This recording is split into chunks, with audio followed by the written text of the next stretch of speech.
Here. All right. We got on the owner, founder, CEO, and head motherfucker at Superhuman Fathers. Now, some of you may know, may not know.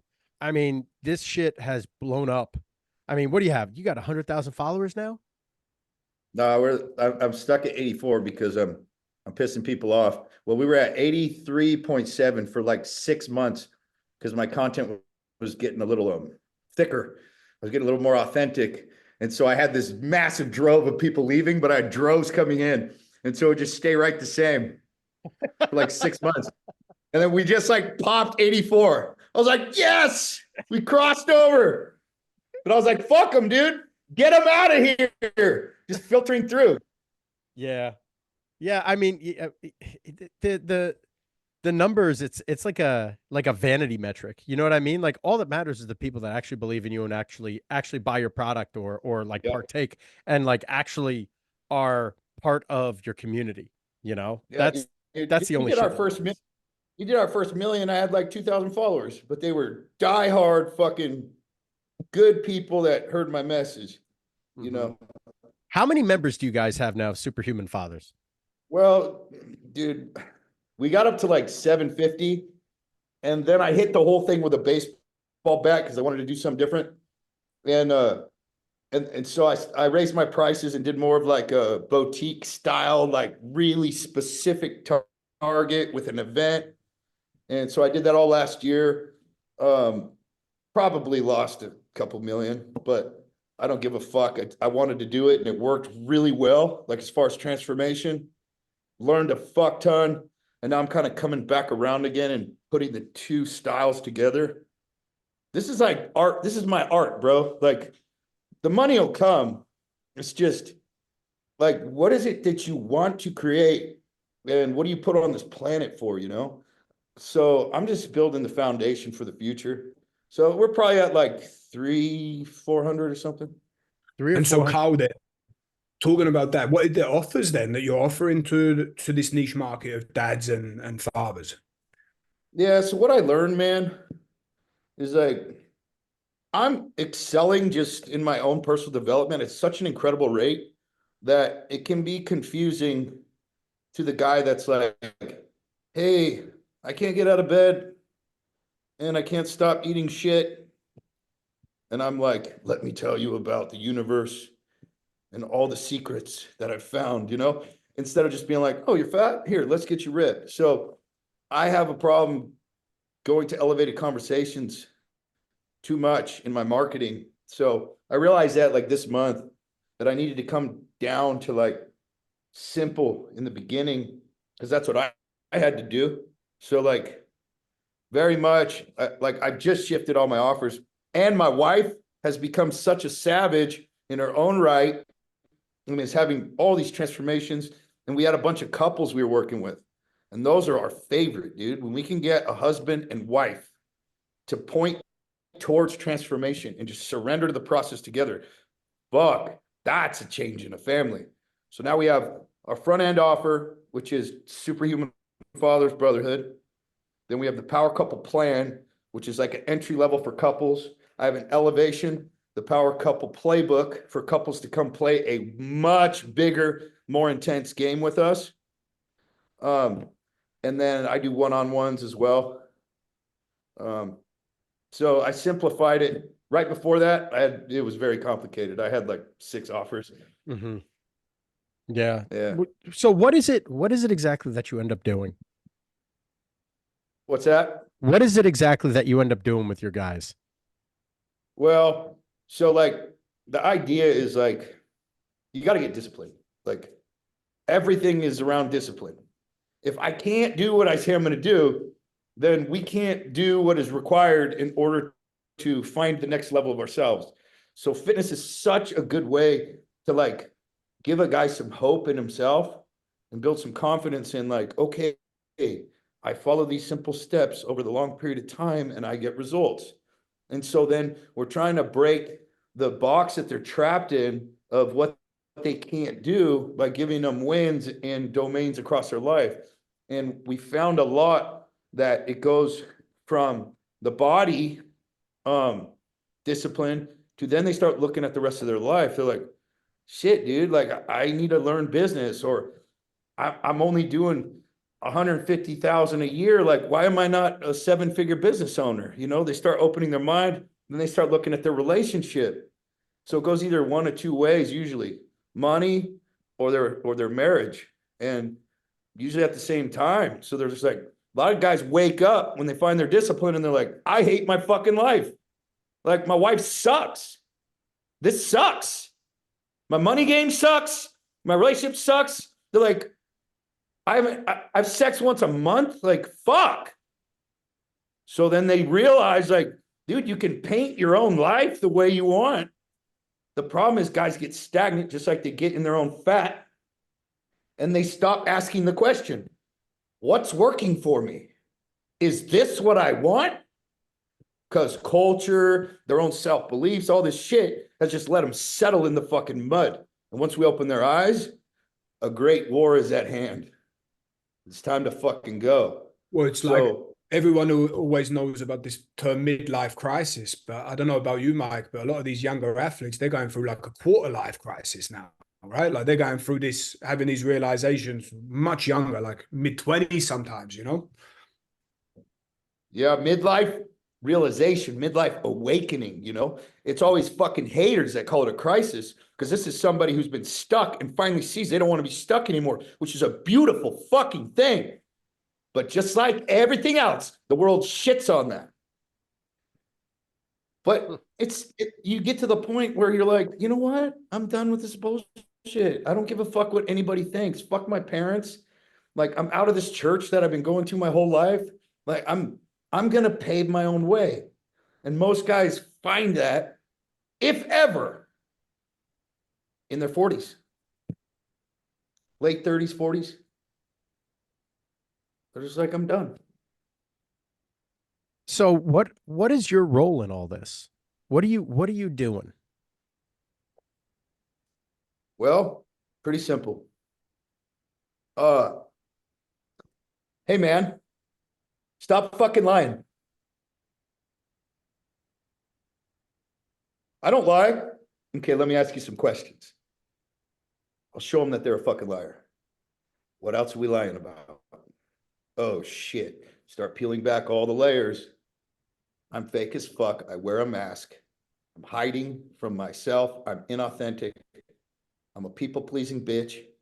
Or I cover up all my fears with anger. I'm verbally abusive to my wife and my children. I actually hate myself. I've never loved myself. This God that I believe in, been spoon-fed my whole life. Don't even actually believe in it. I just do it because it makes my parents happy. So what do? That's the goal. So that what? So that they can have everything that they ever wanted and pave that path. But what does it start with? Wake up time. When you say you're going to get up, get up. Can you go to the gym when you say you're going to go to the gym? Can you honestly put in the effort when nobody's watching you? And can you learn to control the fucking hand-to-mouth disease? Like, if you can do those things, now you can start to have the discipline to work on being an authentic man. So, you know, how are you delivering this message then? Is this working like on Zoom calls, like with a bunch of people at once? Because don't get me wrong, the message is super important, no doubt, but there's also other people saying this. So how are people coming in to work with you for what reason? Is it also maybe to do with your experience of your journey coming up through this and they relate to you in this way? My results. That's it. I don't do anything different. What do I have? I got a workout program. I got Zoom calls. You know, we do some things that everybody else does. Like, we do some journal shit. You know, also, like, I don't know, I fucking live my message. Mm-hmm. I have a marriage that is like coveted by the world. Like, we work with all kinds of high level motherfuckers, even coaches. Like, I am connected to a lot of guys in the industry. Very few have what I have. And it's not that I'm fucking better than them. It's just I figured some shit out. And I simplified it because I'm a pretty simple man. So, like, guys seem to complicate everything. A lot of it just comes down to like very simple principles, values, and mindsets. But what do? Like, we meet on Zoom. I coach the men. I ask them questions. They share honestly. And a lot of it is the container that you build. If you can, as a leader of a group like this, you can hold nothing back personally. You must be fully exposed because it starts from the top to create a container of truth, which means if I did something humiliating yesterday, I have to share it with the group. So no matter what I do, I have to share it with the group. If I get in a fight with my wife, if I look at porn, if I mess up on my fucking diet, all my men know I'm not perfect. And so there's a standard of personal humiliation that I hold where everyone's going to see behind the scenes of my life so that they can do the same. Very much like AA, NA, whatever. It's like even our like one of our main calls is called Assholes Anonymous. Like, you know, like if you yelled at your kids and made them cry and you were a fucking asshole yesterday, you get to come in and be like, all right, this was me yesterday. And we're like, okay. And then guess what? A couple other guys pop off. I've been struggling with that for a long time. And then we get into the nuts of it. And then make commitments and then hold each other accountable to that thing. Sounds good. Is it just you doing all this, or do you have a team with you? I got a team. Yeah. How do you get that? I know your brothers are with you too, right? My brother just left. Yeah, that was a kind of heartbreaking, dude. No, fuck. Yeah. So I make a lot of decisions that are not financially the best for the business. We have a lot of revenue, but I like to try shit. A lot of times my team doesn't agree with my decisions because it's risky. And a lot of times the money I put in does not produce money back. It's a standard activity for me, but I'm learning. Like, that's the point. Like, I want to try everything, learn everything. I want to be the best in the fucking world, which requires risk and sacrifice and like trying shit. I did this for 10 years before I made $1. Like, I don't give a fuck. But the employee mindset is a little different, right? They want raises and all this shit. So I made some moves and I was like, hey, we got to pull ourselves out of this hole. So everybody's got to take a hit. So I hadn't taken a paycheck in like 6 months. You know, revenue was still good, but I was paying my people well. I was like, hey, and I told my brother, I was like, dude, you're in sales. Like, I can't pay you more than you actually sell. So I need you to double your sales to make what you're making now. And he bounced. So, but I mean, I get it. Like, but we built it together. That was the plan. So working with family's hard. Yeah. He still has some animosity towards me. How long ago was that? Fuck, dude, like 2 months ago. Yeah. Yeah. That sucks. It's hard, dude. Being heavy as the crown, bro. You make decisions and you gotta sit with that shit and have some sleepless nights of decisions you gotta make. And like, and then rightfully so, he just rubs in my face all my mistakes and I can't say shit. I'm like, yep. Gotta eat it, move on, go help some more people. But fuck, dude.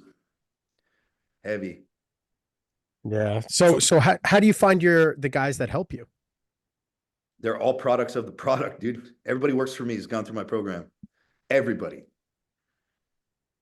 Like, and I've gone through a lot of guys. Like, whenever you're building something and like there's a lot of changes that happen or whatever, like especially sales guys, like they're going to come in and out, and it's really hard to find the guy you're looking for.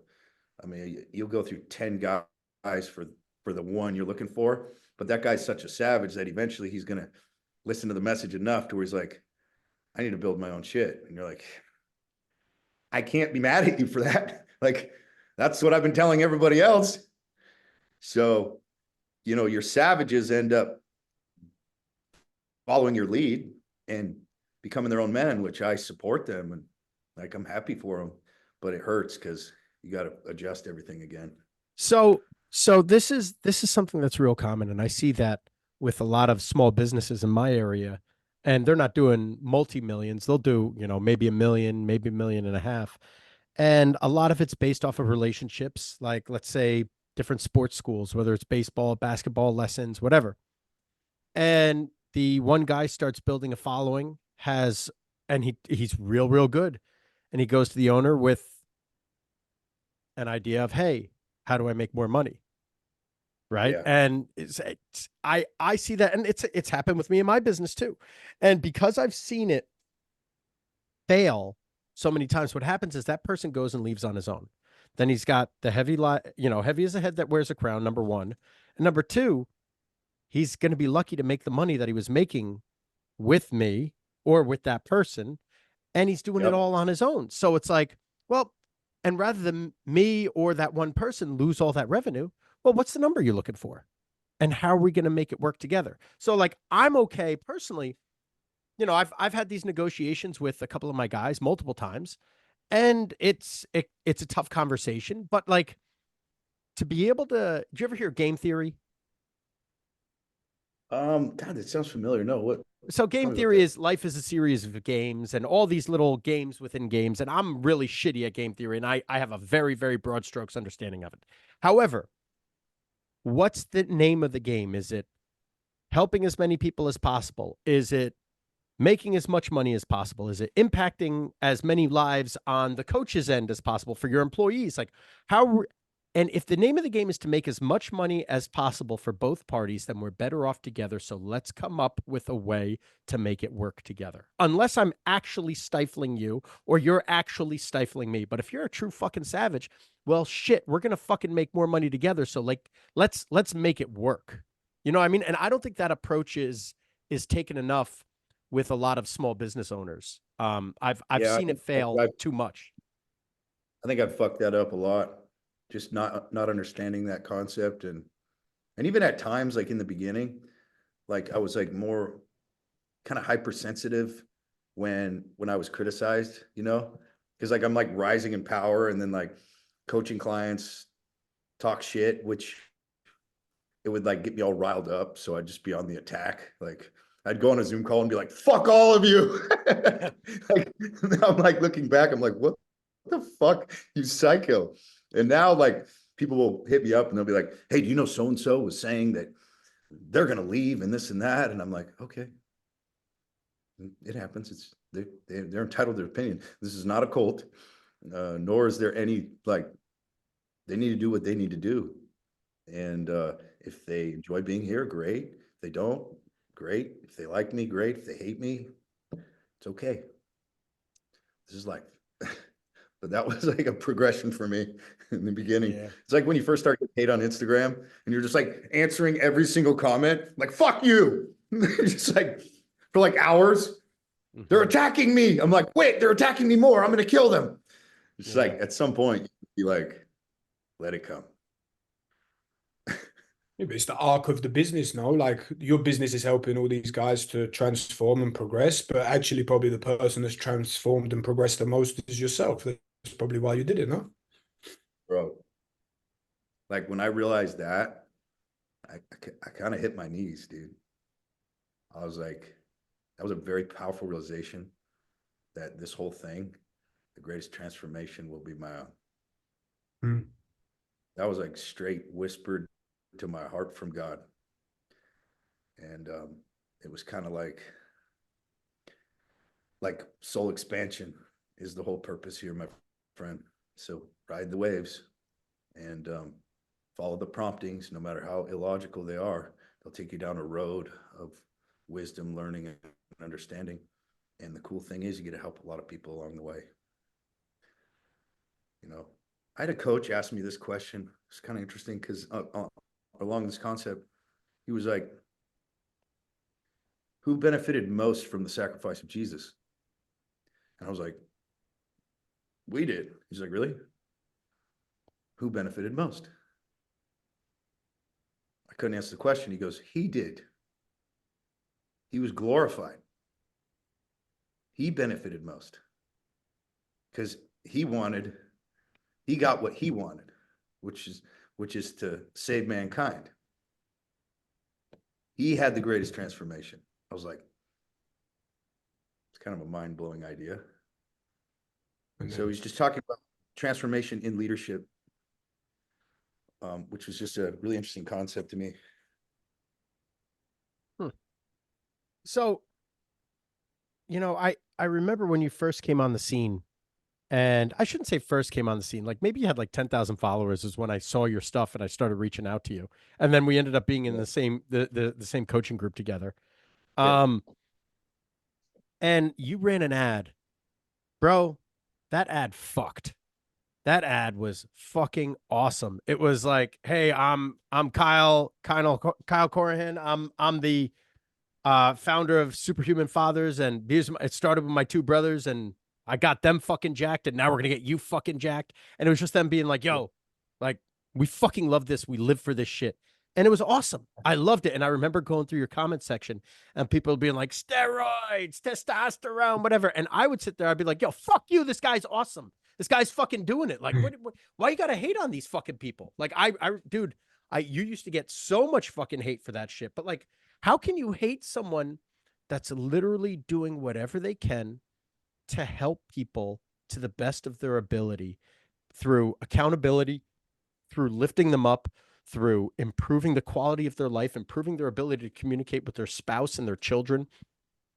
Where the fuck is this hate? How venomous, how miserable, how, like this is where we're fucking at. I'd fucking go to town in the comments of some of your ads because they were great ads. They did a great they were inspirational ads. They were awesome. I loved them. You guys know Andy Elliott? Yeah. Okay, so like his wife, Jackie, she'll post like inspirational workout videos or whatever. And you go through the comments, and there are hundreds of the most grotesque, hateful comments to a woman from men that I've ever seen. And it is relentless. And I'm going, what kind of male figure attacks a woman on a workout video, has the time to do that? Like, and is this what's happening in the minds of, is this the majority, bro? Like, it starts to trip me out because I don't see them in the real world. They keep their mouths shut. Nobody says shit. Where are they? Are they in caves? Is it people from China just making shit up? Like, I seen those rooms with cell phones everywhere. Like, what the fuck is going on? Freaks me out, dude. Yeah. Like, is this our neighbor? Is this your neighbor who's like, hey, good morning? And then he's like, fuck you, fuck you.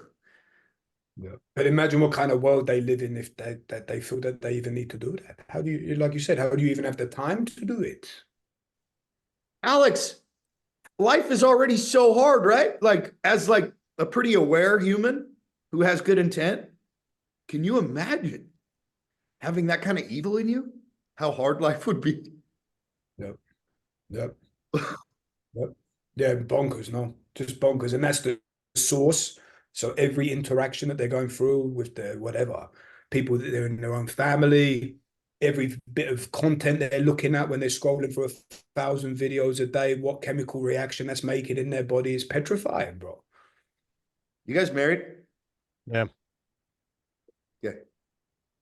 All right. So like, you know how hard it is just to like keep good energy with your wife, like as a good man, a good solid man, like how fucking hard it is. It's so hard. So as soon as one comment from a guy comes out, you're like, oh shit, I know how your relationships are. I know how you treat your kids. Yeah. Like I already know a lot about you. And no matter Yeah. what they say, you know, that is a reactive motherfucker that has, if they're married, they're miserable. Probably not, probably divorced, or they're just some kid, single kid who doesn't understand life. But they got a world of hurt coming for them. Yep.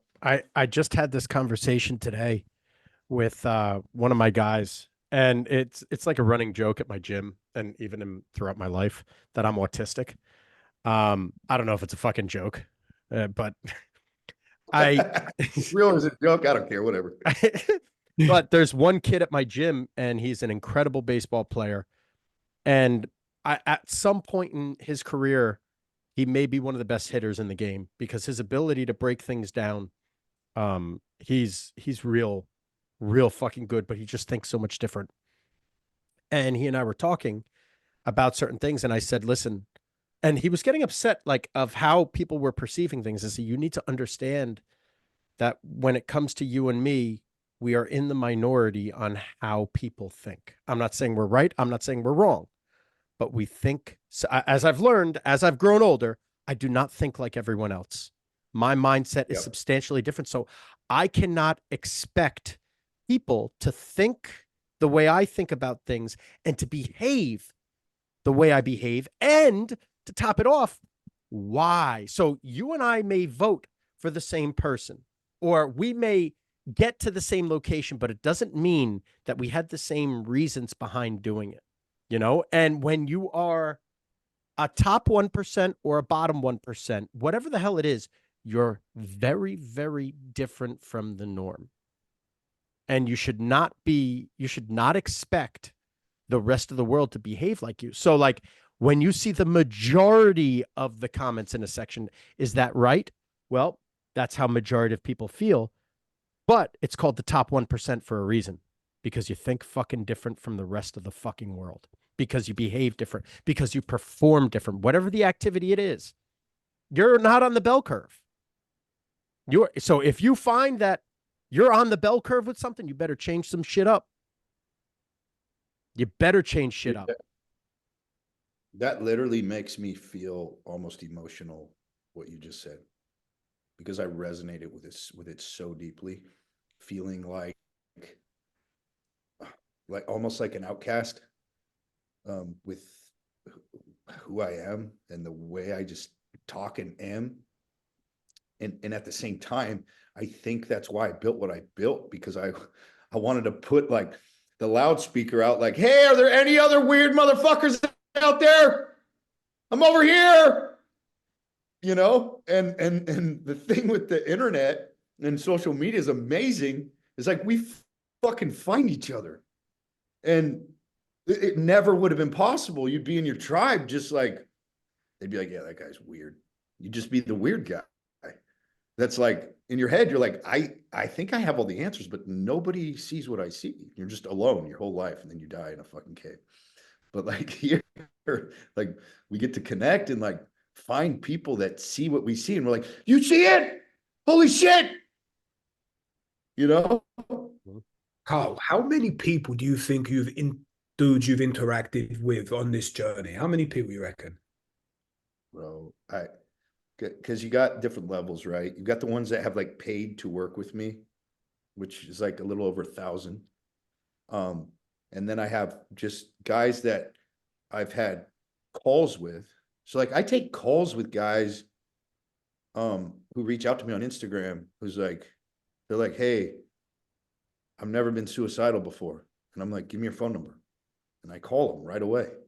And I talk to them for 2 hours. And I never ask anything from them. Like, this is standard activity and like the culture of Superhuman Fathers. So this was built off of that concept. We do the most, we need the least. I don't need shit. I just am called to serve the world. Now, that doesn't mean that I have like marketing and tact, and I'm still trying to get fuel into the business. But the idea is like, if you need help, we're here. So I don't know, thousands upon thousands, the messaging, and then the ripple effect of, there's been like 20 factional coaching groups that have broken off of Superhuman Fathers already, that all have clients who I never asked anything from, just helped them build it. My brother has one now. He's crushing it. 75% of those guys were with me at one point, and they're with him now because they connect more with his message than mine. Like, guys would come to Superhuman Fathers, and there's guys that are like, still like, I don't know about Kyle. I mean, I like this group, but he says some crazy shit sometimes. It scares me. So when my brother left, they're like, hey, can we come with you? We feel safer with you. So, like, Probably the message is probably more or less the same. No, it's just maybe the execution or delivery, it's how people perceiving it, coming to them. You know, me and Mike could say yep. the same words to an athlete, and they respond completely different. Yep. Everybody resonates with a different voice, and really, you're right. The message, I agree. I think the message is almost always the same, right? It's discipline. It's take care of yourself. It's be a good man, have integrity, be honest. Like, all these messages are the same, but it's like, what voice resonates with you that best keeps you awake and forward? Like, in reality, what am I doing when I find a coach? There might be some technical aspect I want to learn, but in the end, I'm like, can you keep me awake? Like, so I don't fall back asleep and get complacent? Can you just breathe fire into me and keep me feeling like I want to run into a brick wall? That'd be great. Let's just keep me in that spot right there. You know? And like, that's why I've hired most of my coaches. It's like, okay, this guy inspires me. He's done something that I have not. I have some sort of aspiration to have something that he has. And when he speaks, I feel my soul on fire. Perfect. Check. You know? And what's the size of the team that you've got there? Like, how many people are you actually dealing with? Like the guys, like my direct team that I work with, my employees. Yeah. So now we're down to 5. I was up to like 12, and I just made some massive cuts. We just because we just changed our offers, so I'm going into kind of risky land. So we don't know. It's going well. The couples thing is biting, but you don't know where. Like, when you make a big shift like that, you don't know, bro. Like, it could just dive bomb, and no idea. But it's getting really good traction, and I think it's a big problem, a massive problem that isn't being served at the level that my wife and I can, because we both are very experienced coaches, and like, we can work with a couple, with both of us, without stepping on each other's toes and really bouncing off each other and seeing what's going on. So, you know, but I have hired too early before, in the confidence that we're going somewhere, and then I'll hit the brick wall and have to cut the team again. I'm like, fuck, dude, how do I get over this hump? You know, like, I'm stuck at like 2 million. I'm stuck. I haven't been able to get over that, but it also hasn't been my focus, so it makes sense. Like, but I think what you said when you said that there's so many games going on at the same time, it's such a good way to break this down, because you were like, is it a money game? Is it an impact game? And I'm like, it's a soul building game for me, and it's an impact game.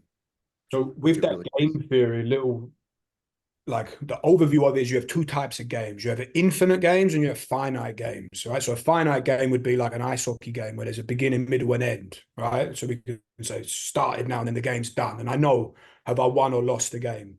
But an infinite game, there's no end. So there you get to make up the rules and you have to get to make up when is the beginning, middle, and end, even though there's no real end. So if your game that you're playing is about serving, well, that's an infinite game, no? Because you're not going to be able to get everybody while you're alive, or maybe you can try. So that's the thing with the games, and then you can start layering games in, so you can make everything a game. If I get out with bed on time, I get 1 point. You know, if I got goosebumps. hit my macros, I could be playing a game with Mike, but Mike don't even know I'm playing the game with him because it's just the game that I've created to get the best out of me, you know? So like if me and Mike are in the same team and he's in the gym every day at 5, my game could be I'm going to be there at 5 minutes to 5, and then I've won the game over Mike. You know what I mean? So the games are not also competitive, they can be collaborative as well. So that's a bit more about game theory there. Wow. Dude, that's fascinating to me. Like I'm going to go in a rabbit hole. Like that's such a cool way to look at life. Yeah, the book, I think it's James Cass, like Finite and Infinite Games. That's like the big book on this. But mate, it's a great outlook for life anyway.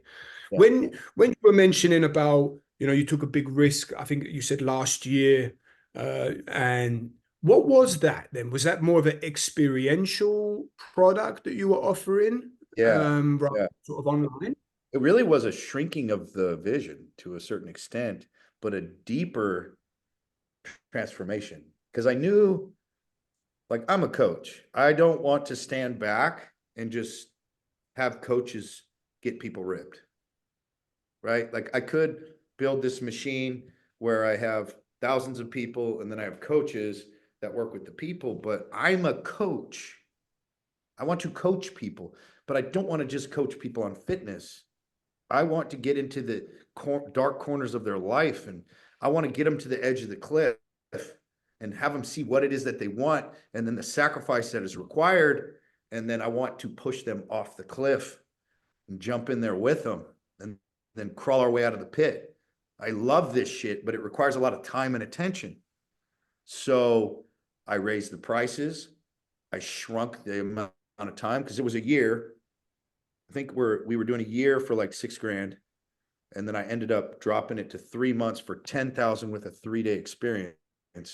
But then we added like body and soul. So we were doing like deep journal work and conversations with God in their writing. And then we were connecting the spirituality to the discipline. And so it was amazing. I would get, you know, like about 20 guys a month on that one. And then the problem was it's a 3-month thing and it's very fitness focused, right? So guys would not do it perfect. And then the event's coming up, and then what would inevitably happen? Because they kind of half-assed their macros, they only lost 20 pounds instead of 50, they would feel shame and they wouldn't come to the event. Yeah. You know, the live experience was what they needed to do. Like that was it. The whole thing was prepping them. So this is what you need to do. You need to start off with the live experience. At the beginning. Yeah, you anchor with the live experience. That's what you start with. And then you don't have one live experience. You have 3, a beginning, a middle, and an end. And you have that same fucking offer, bro. Yeah, you're absolutely right. And what I'm going to do is I'm going to create the base that I created last time.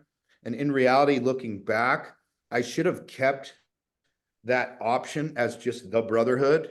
And then from the brotherhood, when guys were ready to move to the next level, just had that accessible, that the awakening experience for them. And that way they'd be more prepared too, just mentally. Or just host events. We could do that too. Like, so, I mean, dude, have your 2 levels. Have the intense fucking level and have the gateway level. You know what I mean? Like, and then you have these in-person events where the intense people help you run the fucking thing. You know what I Yeah. mean? Where they get it. Like these, hey, these are my fucking homeboys. These are our inner circle motherfuckers. These guys get it. And then they start pulling in the level 1 guys, and the level 1 guys start pulling in the other people to level 1 to replace them. Like that's what these Yep. events are, bro. It's free advertising. You know what I mean? And it's free exposure to these people that you're getting paid to. Yeah. And it's so fun. I love it. You know, like, especially like when guys really surrender to the experience. It's like you're creating a container that they just never go in on their own because life's so crazy, kids, job, like every day is just like they don't give themselves time. And I've realized like there's really no rules to the event either. There's like frames, right? But you just got to take them out of their normal world, put them in a place that is weird and different, and then they have this ability to start seeing things differently because they're in such a different environment. And um, so there's really no rules. You can just be authentic and crazy as you are, and that's the best because they're feeling authenticity from you, and they want to mirror that back, and they're in a safe place to do that. It's unbelievable what the guys find in that. But putting that event on the front, um, yeah, I think you're right, dude. Dude, they Think need about the to. level of ability there. They're meeting Yeah. dudes all the same as them. Then we know in 3 months from now we're all going to be looking each other in the eyes. So And am I not going to be and not soft? just that, dude, and not just that. You're building an accountability partner because these people are going to bond with someone. Yep. Someone's gonna fucking resonate with them. And now, even if it's not Kyle that they resonate, they're resonating with that person, and that's their accountability partner, that knowingly or unknowingly to you. You know what I mean? Like, hey, let's go through some deep shit the second you sign up for this program. You come in and we're gonna go through some shit together. And I don't care if you can fucking finish it or not. It's about us. It's about us learning you. It's about you learning you. It's about everyone else learning about each other. And that's what this fucking brotherhood is. And this is the kickoff point for us to fucking get everything going together. And we're going to hold each other accountable. Yeah. Yeah, I really like that because it's that if you're gonna go do life after learning shit, then why learn shit before you learn the shit that is actually gonna help you the most? Let's just skip to the shit that works. Yeah, dude. And then work on the fitness and discipline after you've had your vision, after you heard the voice on the mountain. Yep. You know, Yeah. this shit's so fun, dude. Like I love this structuring this and offers and trying to figure out the best way to create transformation. Like, and it always comes up in conversations like this, the best ideas, little masterminds, you know? Yeah. Yeah. I think about this stuff all the time. Like the with our clients, we have some of the lowest churn in the industry for our adult program. Our churn is 3%, right? And sometimes it's sub 3%. Occasionally it'll bump up to like 4 or 5, but like sub 3% is fucking awesome for our adults. And one of the main reasons I think is because we meet them where they're at. Right? Now, is the standard superhuman father, is that what we want everyone to achieve, or do we want everyone do we want everyone to achieve it in 3 months, or can people achieve it in 1 year versus achieving it in 5 years versus achieving it in 10 years? And if you're a 10-year guy, that's cool. We'll meet you where you're at and we'll come up with little points, but just don't fucking quit. And even if you feel shame, let us know. You know what I mean? Like figuring out a way to meet them where they're at while still holding them accountable without them experiencing the extreme shame that causes them to fold. That's coaching. Yeah. That's fucking coaching, and that's life changing. That's fucking beautiful. Truly. I mean, shame is the great destroyer of all these guys. And and again, going back to what you guys are talking about, gamification, also such a powerful game to release them from shame, or an idea, because I've called it a game too.